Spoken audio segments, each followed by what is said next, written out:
copyrighted program created by the Rio Grande Oil Company.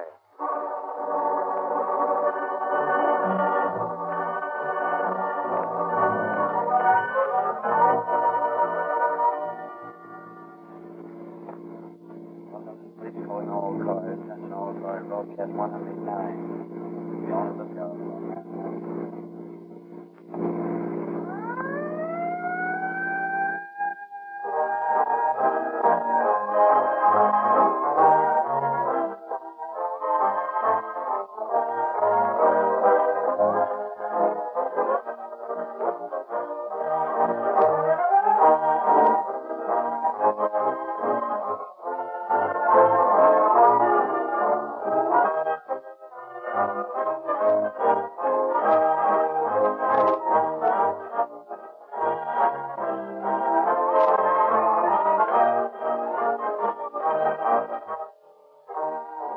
Thousands of boys and girls listening tonight proudly wear the Rio Grande Junior Police Badge.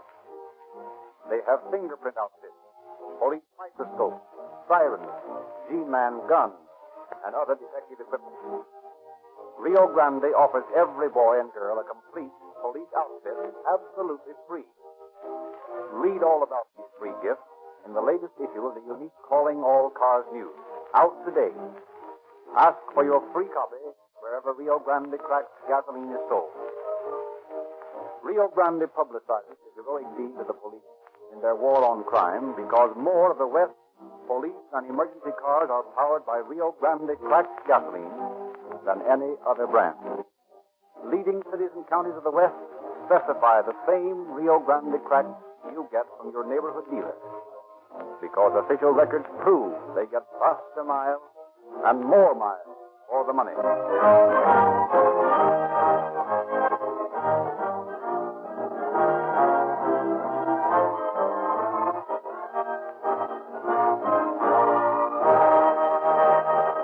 And now we present Chief James E. Davis of the Los Angeles Police Department. Chief Davis. Good evening, friends. Our prisons are full of young men and women who made just one misstep off the straight and narrow path of honesty and were caught. It is a pity that the lives of these young people must be ruined merely because they made one mistake. But the law cannot make exceptions. The beautiful, young, blonde girl in tonight's case was a good girl at heart, but she got into bad company. A few years ago, Burma White was enjoying life. She went to parties and dances. She met a man she knew was the wrong kind. She should have hinted her association before the inevitable happened. She was drawn into a life of crime, fascinated by its cheap excitement and thrills. Soon, she was so deeply enmeshed with the underworld that she couldn't fight her way back to respectability. Today, Burma White is in prison. When a good girl gets mixed up with the wrong kind of men, they usually have to be separated by the police. So the moral of the story you will hear tonight is plain. Don't associate with those who try to beat the law. They can't succeed. They'll drag you down with them, and the only way to stay out of jail is to stay on the right side of the law.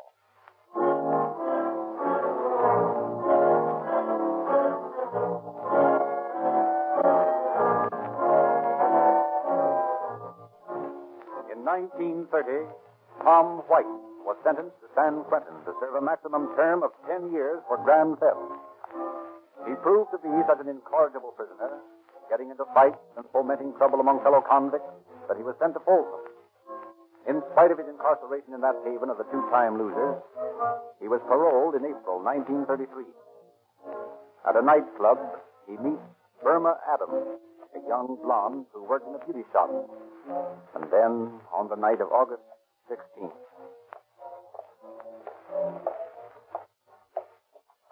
you see, baby, the first thing you need in this racket is a car. Yeah, but we ain't got one, Papa. Sure, I know that. We might have to stick up people in the street. Oh, that's small-time stuff. We're going to operate in a big way. Yeah, but where are you going to get a car? Right here. What do you mean? You see that car stopping there? Yeah? Well, that's practically ours right now. Gonna take it from him? Sure. Gee, you're a hard guy, Tom. Sure I am, baby. How about you? You scared? Me scared? No. I get a kick out of this. That's the way I like to see him. Come on, babe.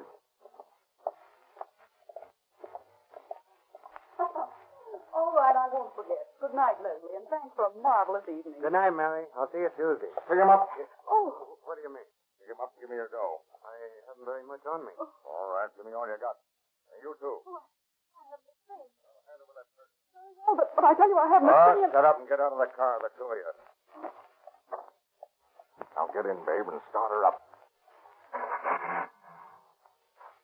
You get your car back sooner or later. And if you know what's good for you, you'll not squawk to the bulls too soon.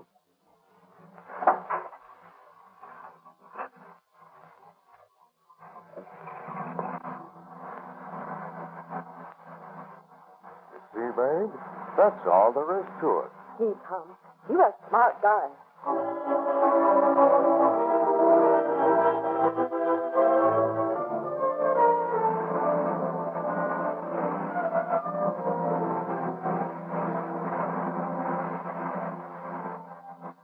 Here. Let's turn up this street. Pretty swell dumps along here. Ought to be some dough in some of them. Gonna stick up an apartment? Oh, I don't know yet. No. We're transferring right here. Parked right behind that car. The one that just pulled up in front of that apartment house. Well, what are you gonna do now? Well, we'll take that one. This heap will be hot by now. You can bet that mug has already reported to the bulls as a stolen car.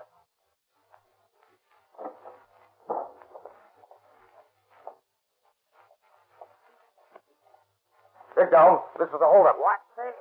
Just keep your mouth shut, mister, and hand over your dough.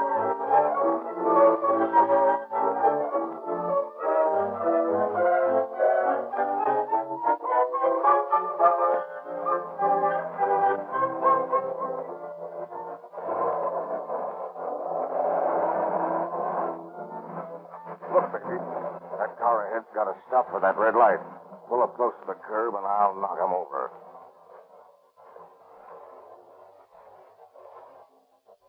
Right here. Now, that's swell. I'll be right back. Okay.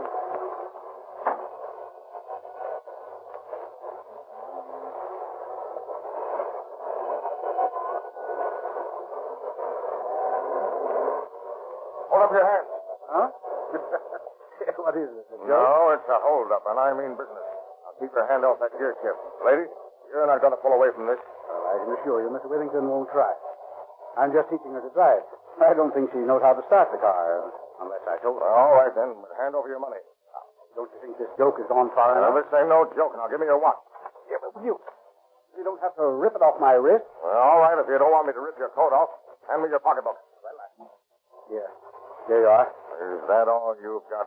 Well, yes. You see. Well, it ain't enough.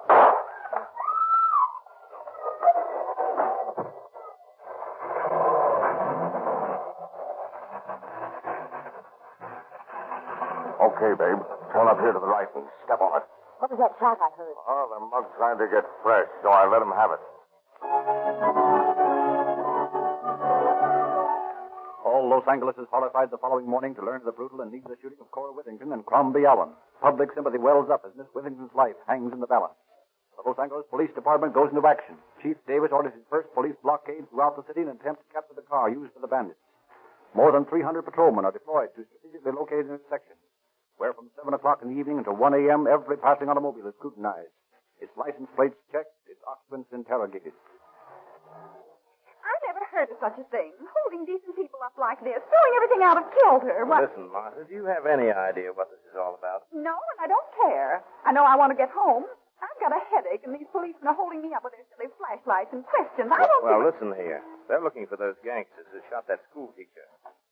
They are? Yes. And you ought to be glad we've got such an efficient police department. Would you rather be delayed a few minutes or maybe get shot like that poor woman was? Well,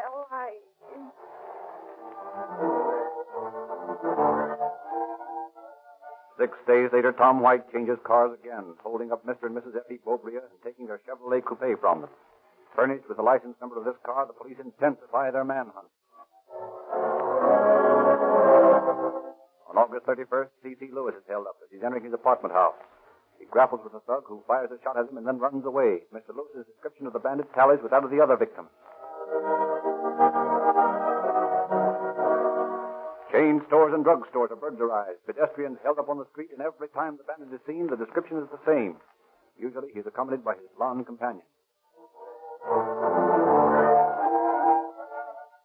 On the night of September 6th, the radio police car covering its beat sees the missing Chevrolet parked in the filling station lot.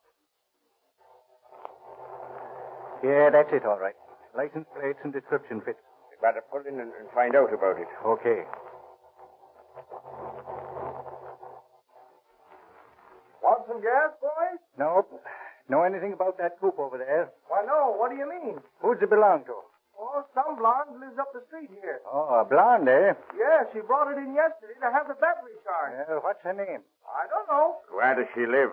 I don't know that either. What's the matter? Is it hot? Oh, no. We thought for a minute it was a car we were looking for, but I guess we're mistaken. Yeah, the car we wanted is owned by a redhead. Well, good night, buddy. Good night.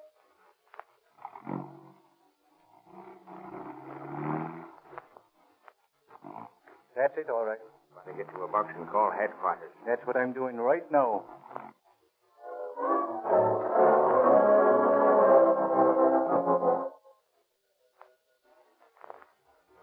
Robbery detail, Burris speaking. Officer Diller, radio car 13 speaking. Yeah? We just located that stolen Chevrolet, 5P389. Where? It's parked in the filling station at Sutton, Connolly. Okay, we'll be right out. Stay away from that car. We are staying away from it. It's parked on down in the dark. That's right. But don't let anyone see you there. We don't want to scare them away. Right. Okay, Anderson and I will be right out.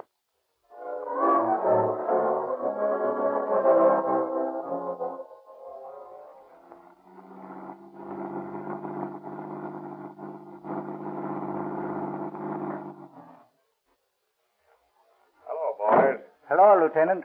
Anything happened yet? Not a thing. Where's the Chevy? In the filling station at the right-hand corner down there.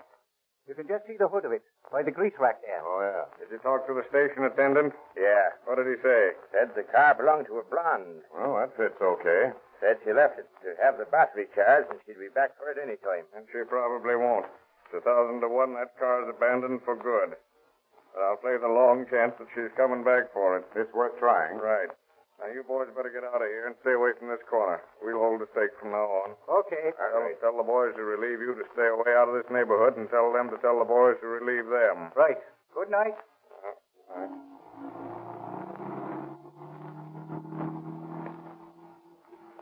Well, let's see where we better hide. We can't stand out here on the sidewalk all night. Say, Andy, look. Right next to that filling station is a garage, see? We could get in there. Yeah, that's a swell idea. Come on.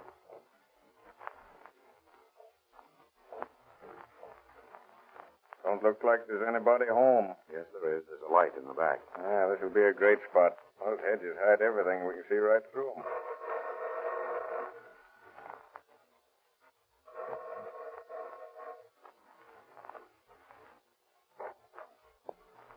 Yes? We're from police headquarters. Well, what's the matter? Is there some trouble? No, nothing's wrong, but we're looking for a car thief. A car thief, is it? Worse than horse thieves, they've got to be.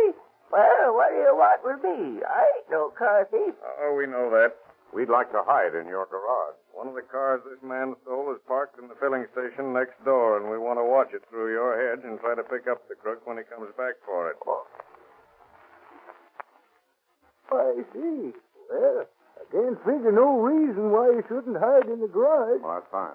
Look here. You got a car with you? Why, yes. Well, I'll take my car out of the garage. You can park yours in there. Well, that's swell. I'll park mine on the street. That is, if you don't give me no ticket. Don't worry about that.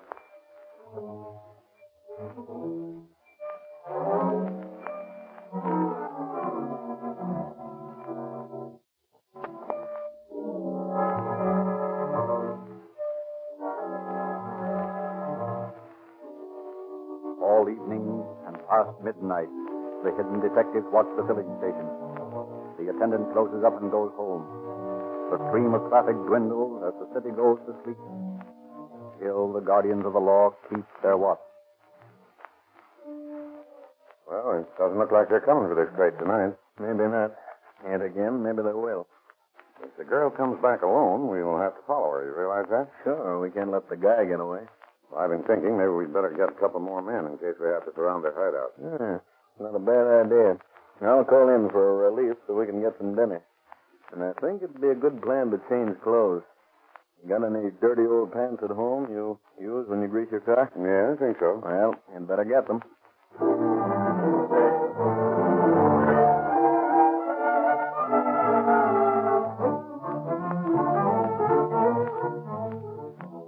Detectives Maxwell and Bergeron relieve Burris and Anderson. As dawn throws her roses spread over the waking city, they return, clad in old clothes, disguised as mechanics. Well, what's the idea of the glad rags? Do you want to wake up the neighborhood? Hey, what is this, Sherlock Holmes and Dr. Watson? Don't be funny. That girl comes back for the car. I'm getting a good look at her. And these greasy clothes won't arouse suspicion. Anything happen while we were away? Not a thing. Quiet as a graveyard. Well, we ought to get some action soon. The boy's opening up at the filling station. It's the day shift man. Maybe he'd know something more about the car. Might have passed. Good morning. Good morning. Oh, hello. How are you this morning? Well, I declare I never would have recognized you with them duds on. You ready for some right pert sleuthing, ain't you? Maybe. Say, look here. Do you want to help us? Anything I could do, I'd be glad to. Good. You know that bird in the filling station? Bob? Sure I know it. Well, mosey down there and find out what you can about this car here. Ask him who left it and what they said, will you? Yes, indeedy, I'll be glad to. But don't let on about us. Oh, no, don't worry about that. I got better sense than that.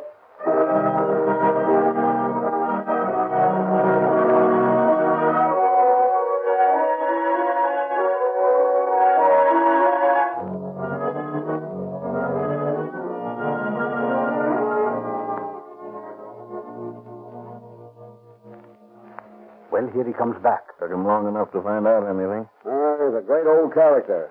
Trouble he had to settle the international debt situation while he was at it. Well, it's people like him that are a big help sometimes. Yeah, that's right. Well, Dad, what'd you find out? Well, not very much. It seems that this blonde girl left the car to have the battery charged. That was 2 days ago, and she ain't been for it since. Bob said she lives up on Coronado somewheres, and that she's got 2 other cars, a Ford and Essex. 2 others, eh?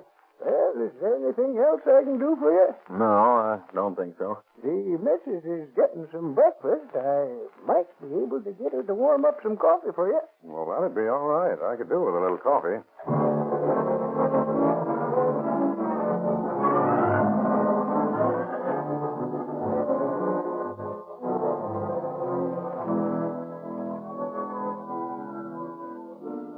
Throughout the long, hot morning, the 4 detectives remain on watch.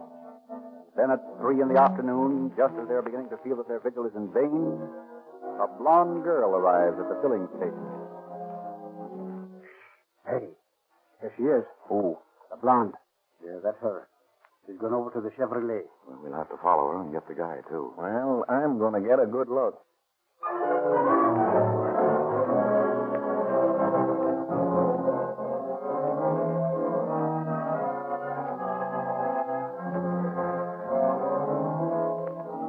Weaving unsteadily, apparently a drunken hobo, Burris, clad in his greasy old clothes, wanders down 3rd Street past the filling station. As the blonde girl fills her tank with gas and chats with the station attendant, Burris has plenty of time to look her over and check her appearance against the description given by the many hold-up victims. As she pulls out of the filling station, Bergeron and Maxwell follow her in their car. Burris staggers up Carondelet until he's out of sight and then breaks into a run. Joined by Anderson, he streaks between houses to Coronado. They watch as the blonde turns into an alley and parks the car in a garage behind an apartment house, where she is joined by a man in a blue sweater. Bergeron and Maxwell drive by them as they are locking the garage. After the 2 suspects have entered the apartment house, Bergeron and Maxwell join Burris and Anderson. That's the girl, all right. Yeah, that's the guy, too. He fits the description to a T. All right. Maxwell, you and Andy guard that alley entrance to the apartment. Come on, Bergeron. You and I are going to talk to the landlady.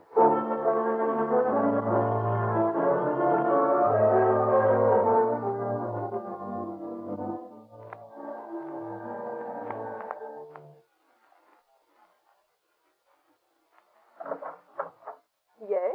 How do you do, ma'am? We're police officers, and we'd like you to help us. Right. Come in. Is anything wrong? What can I do? We're looking for a blonde who lives in this building. A blonde? Well, there are several blondes here. And who are they? Well, there's Miss Arnold. What's she look like? I wouldn't want her to go any further, for she is heavy. In fact, she's very fat. Yeah, that's not the one. Who else? Then there's Mrs. Gilman. She's 40 if she's a day, though she's tries to tell people she's only 32. No, that's not the one. And then, yes, there's young Miss Adams. She hasn't been here long. What's she like? Well, she's just a child about 19 or maybe 20. She's thin and foot in a way. That's the one we're looking for. What apartment is she in? She's in 218. Now, look here, I don't want any trouble in my place. Don't worry, ma'am. There won't be any trouble. You just stay right here in your apartment.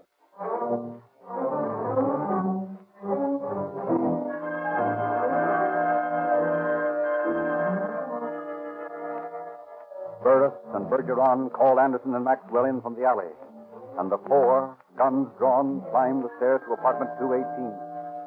They find the door unlocked. Stop her. Grab her, Burris. Okay. Hey, that's the guy down the hall. Hey, come that guy coming. We're police officers. Get him out. Come that guy. Get him up for what? Hey.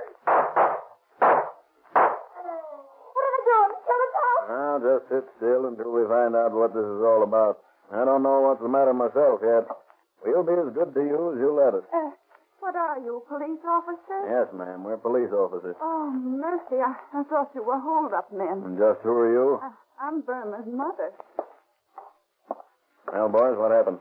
That guy in the blue sweater opened up on us, so we let him have it. Is he dead? I don't know.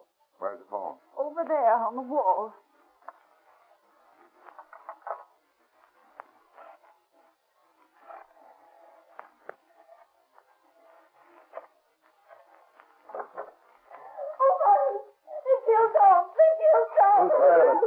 Who's Violet?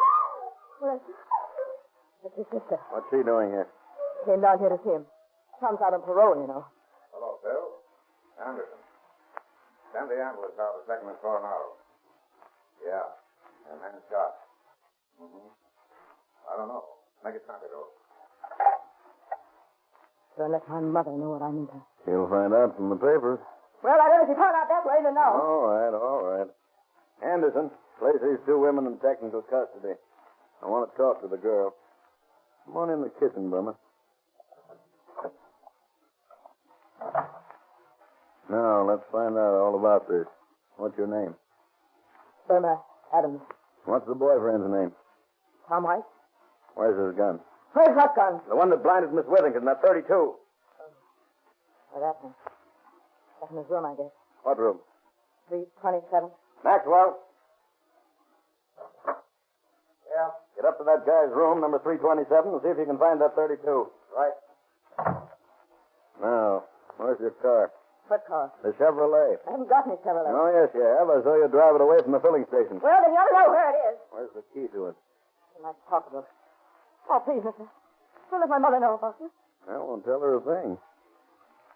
How many jobs have you and Tom pulled, Burma? Oh, not so many. Did you hold up that drugstore on Western Avenue? Yes? Those chain grocery stores? Yes? About how many? I can tell you all that later, can't I? I don't want my mother to hear about this. All right, Burma. Oh, by the way, why did you hang on to that Chevrolet? Didn't you know we had the license number? Oh, I don't know. Tom wanted to get rid of it. But gee, I fell in love with it. I knew it was a honey. Had a rattling in it. Oh, boy, what a pickup. Gee, it was a swell car. It was a kid driving it. Pardon me, boys. Ambulance just arrived. The guy's dead. Hey, Burris, let me get a statement from the girl, will you? What's your name, kid? Shall I tell them, or do you want to? Her name's Burma White from now on. Burma White. What do you mean? I married him on Friday. Hey, why didn't you bump her off, too? Look, she's all hopped up. If that's what they're going to say, I'm through talking. Get out of here, you. But I got to get a statement. Get out. Okay. The pig. I want you to sit right with me. Oh, don't worry, kid. I will. Come on, we'll get you out of here. This kitchen door lead into the hall? Yeah. Well, maybe we'd better go out the front way. No. Well, that's all right. I guess I can step over his body.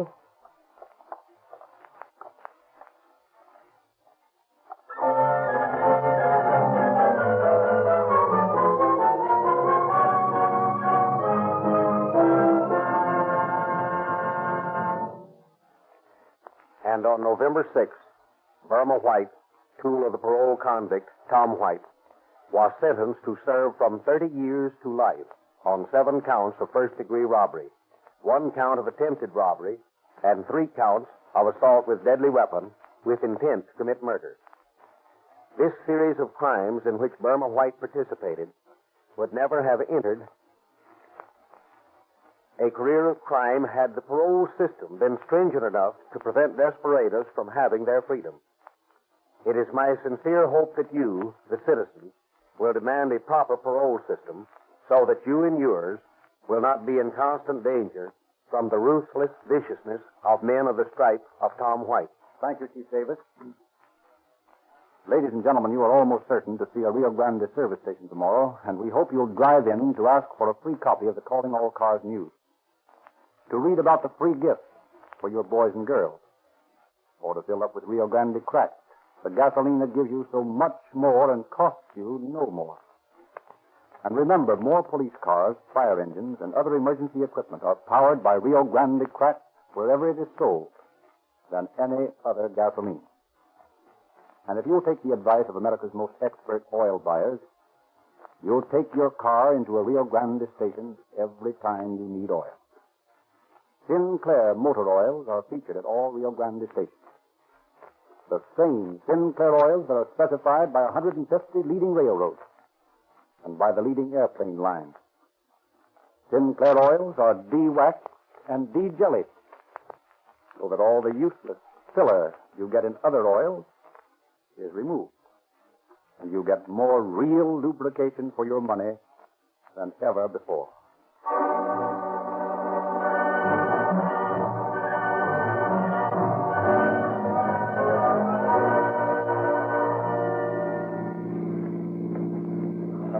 Calling all cars, attention all cars. Cancellation broadcast 109. Calling a man.